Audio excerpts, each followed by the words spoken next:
ఇక్కడ జ్ఞాపకం చేసుకోవాలి.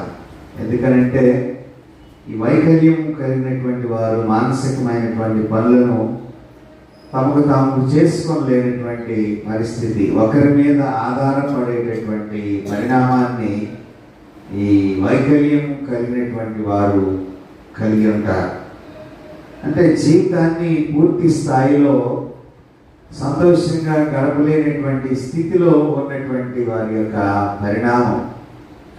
అంతేకాకుండా దీనిలో మనము గమనించగలిగినటువంటి కొన్ని విషయాలు, పుట్టుకతో అంగవైకల్యము కలిగినటువంటి వారు, వ్యాధుల ద్వారా వైకల్యము కలిగినటువంటి వారు, మరి యుద్ధాలు, ప్రమాదాలు, యాక్సిడెంట్స్ ద్వారా వైకల్యము కలిగినటువంటి వారు, ఇలాగా రకరకాలుగా మరి ఈ వైకల్యము కలిగినటువంటి వారిని మనము సమాజంలో లేక ప్రాంతాల్లో మనము గుర్తిస్తూ ఉంటాం.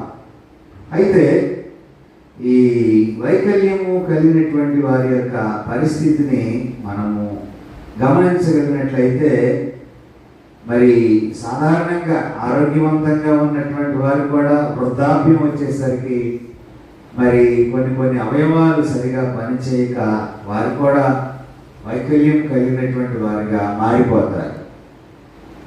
అంటే సహజంగా వైకల్యం లేకపోయినప్పటికీ వృద్ధాప్యం ద్వారా వారి అవయవాలు సరిగా పనిచేయక మరి వారు వైకల్యం కలిగిన వారిగా మారిపోతారు. మరి మనం గమనించగలిగినట్లయితే మన భారతదేశంలో లేక ప్రపంచంలో అంధులకు సేవలు చేసినటువంటి ఒక మహనీయుడు హెలెన్ కెల్లర్ తన యొక్క 19వ ఏట తనకి జ్వరం వచ్చి తను కంటి చూపును కోల్పోయినప్పుడు ఆ కంటి చూపు కోల్పోయినటువంటి వారి కొరకు అంధుల లిపిని, బ్రెయిలీ లిపిని తయారు చేసినటువంటి మహామనిషిగా మనము ఆయనను జ్ఞాపకం చేసుకోవచ్చు. అంటే అవయవాల్లో కన్ను చాలా ప్రధానమైనది. మరి అవయవాల్లో కన్ను చాలా ప్రధానమైనది. సర్వేంద్రియానం నయనం ప్రధానం అనేటటువంటి ఒక నానుడి మనందరికీ తెలుసు.